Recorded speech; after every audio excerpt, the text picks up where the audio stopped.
Well, now we have the paragraph for questions 11, 12 and 13, and it says a point mass m is attached on the top of a uniform solid sphere of mass 2m and radius r. The combined system is placed on a rough horizontal surface as shown. Surface is sufficient rough so that system rolls without slipping. That's the paragraph, and this is the arrangement that's been shown.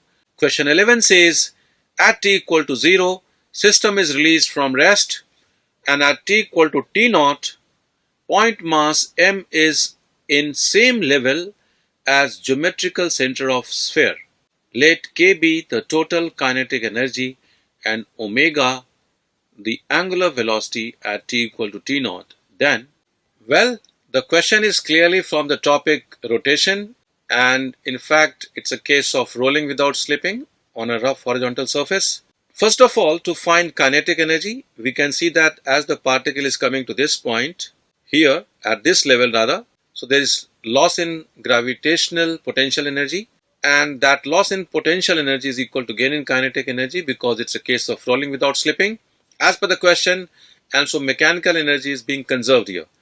So the kinetic energy of the system will be equal to loss in potential energy, which is mgr.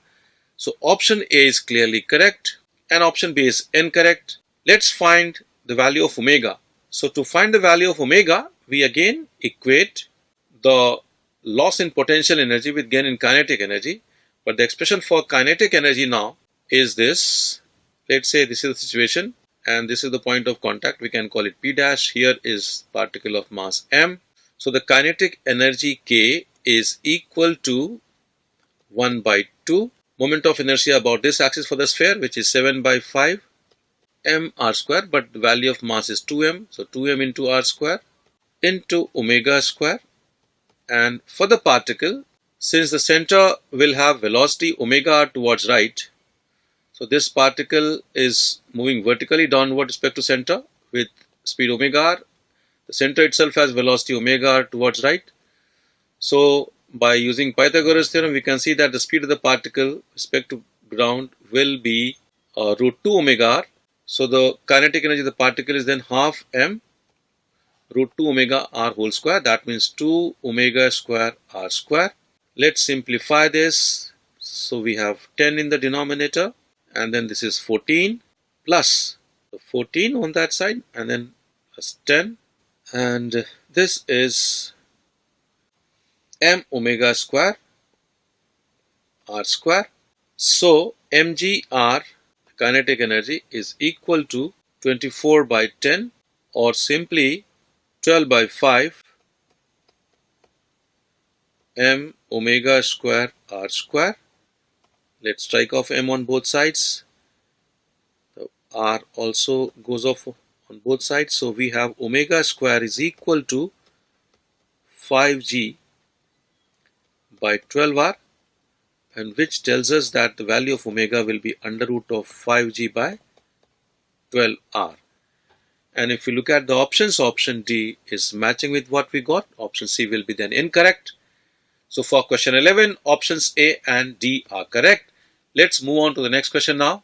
So question 12 from the same paragraph says let alpha be the angular acceleration and A be acceleration of center of mass in vertical direction at time t equal to t naught.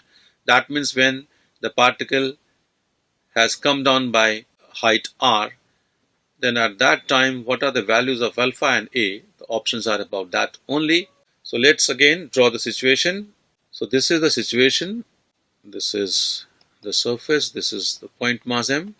And if we consider a free body diagram, let's say this is the weight, which is, let's put it as W.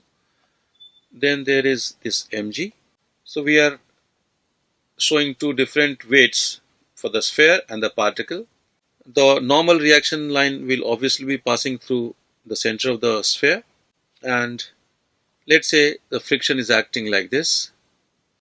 So this is the situation.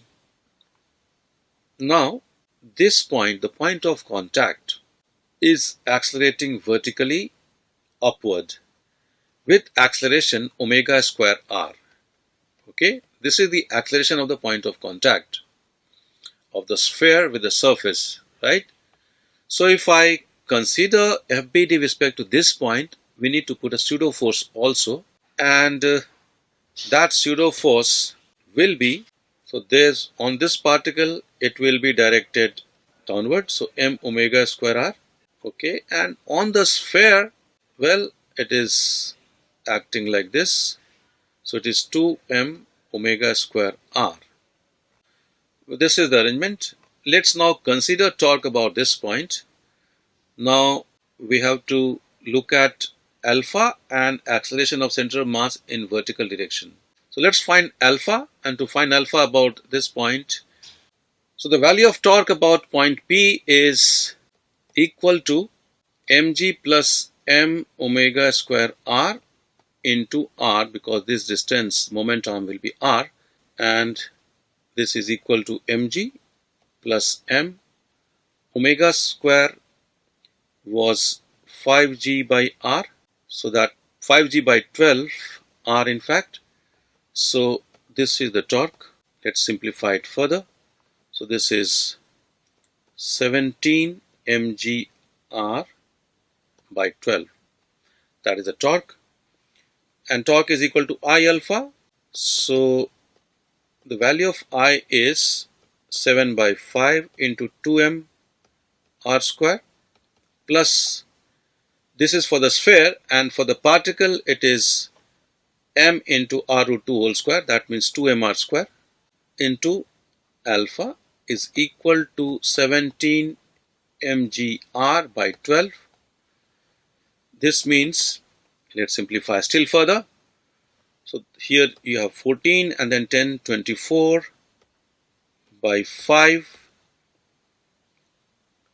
mr square into alpha is equal to 17 by 12 mg r, which means the value of alpha is 85g divided by 24 into 12 into r. Now if we perform the multiplication, this is equal to 85g divided by 288r, which actually is matching with option A. So option A is correct, and that means option B is incorrect. Now let's look at the acceleration of center of mass in vertical direction. Well, at that instant, the center of mass of the sphere and the particle is somewhere here. We can see that the distance of center of mass from the center of this sphere will be in fact mr by 3m. So that means r by 3. So here is the center of mass, and this distance is r by 3.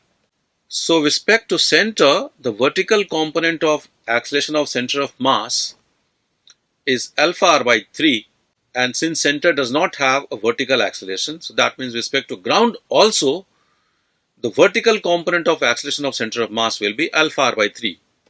So the value of alpha r by 3 will then be equal to 85g divided by 288r into r by 3, and this is equal to 85g divided by 864, right, on multiplication. So that is the value of A, the acceleration of center of mass in vertical direction at time t equal to t naught. So that means option C is also correct.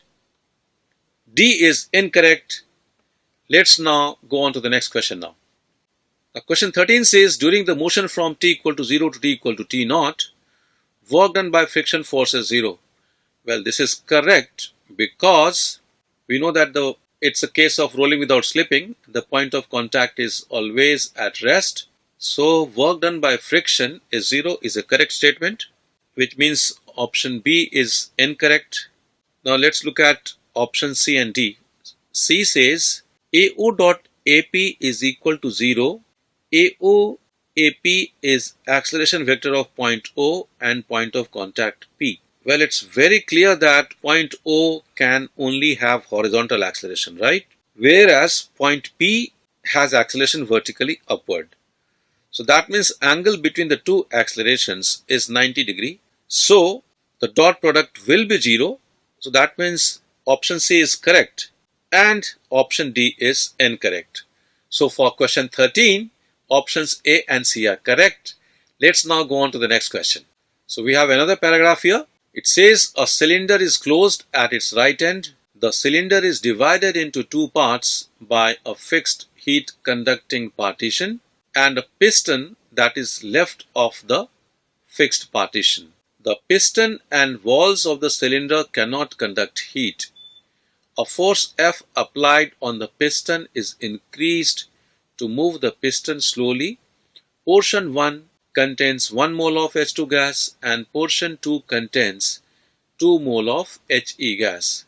Initial temperature is 300 Kelvin and pressure in portion 1 is 1 atmosphere. Based on the given information, answer the following questions. And this is the arrangement. We have portion 1 filled with hydrogen gas, portion 2 filled with helium gas. F is being applied here on movable piston and this is supposed to be a fixed partition. Question 14 says if the final temperature is 500 Kelvin, then. So obviously the question is from the topic thermodynamics. Let's apply the first law of thermodynamics. Now our system is consisting of both helium and the hydrogen gas. Now the temperature has increased, so delta U is positive for both the gases and for the system as a whole. Delta Q is 0 because no heat is being supplied to the system. So we can say that delta Q for the system is 0 and delta U is equal to the change in internal energy. Well, portion 1 has 1 mole of hydrogen gas. So it is 1, and for hydrogen gas, which is a diatomic gas, we can take CV as 5R by 2. So it's 1 into 5R by 2. Delta T is 500 minus 300, that means 200 Kelvin. So this is for the hydrogen gas and for the helium gas. Well, there are 2 moles of helium gas, so it is plus 2. Helium is a monatomic gas, so its CV is it's 3R by 2 and into 200. So this delta U comes out to be equal to 500R plus 600R or 1100R. Now W is minus delta U because delta Q is 0 by applying the first law of thermodynamics. So if we look at option 8 says work done on the system is 1100R, so that will be correct. Work done by the system is minus 1100R, but work done on the system is 1100R is a correct option, and which means option B is incorrect. Now let's evaluate option C and D, which is about heat transferred through partition. Well, heat transferred through partition is simply the change in internal energy of the hydrogen gas because work done by the hydrogen gas is clearly 0. So heat transferred, if I call it, let's say H dash, it is simply equal to delta U for the hydrogen gas, and which we already have calculated here, which is coming out to be 500R. So from the first part of this delta U, the first term of delta U that we wrote, and which means option C is correct and option D is incorrect. That means for question 14, options A and C are correct. Let's now go on to the next question. Question 15 says if specific heat capacities for gas in portion 1 is C1 and portion 2 is C2, then, well, if we look at portion 1, for portion 1 the process is clearly isochoric process, right? And so for isochoric process, the molar specific heat will be simply the molar specific heat at constant volume, the CV that is. And so CV for diatomic gas we know is 5R by 2. So the value of C1 is 5R by 2 is clearly correct. So that means option B is incorrect. Now let's evaluate the molar specific heat for portion 2. Now we saw that delta Q for the entire system of 1 and 2 is 0, but the heat transferred we saw is 500R, which is transferred by He to hydrogen. So that means for 2 alone, let's say for 2 alone, delta Q is minus 500 R, right? This is the heat given by 2 to 1, given by helium to hydrogen. And change in temperature is given, in fact, as 200 Kelvin. The number of moles is 2. So the molar specific heat for 2 can be given as delta Q divided by N times delta T, which is equal to minus 500 R divided by 2 into 200, and this is equal to minus 5 R by 4, which is actually matching with option C. So option C is correct and option D is incorrect. Let's go to the next question now.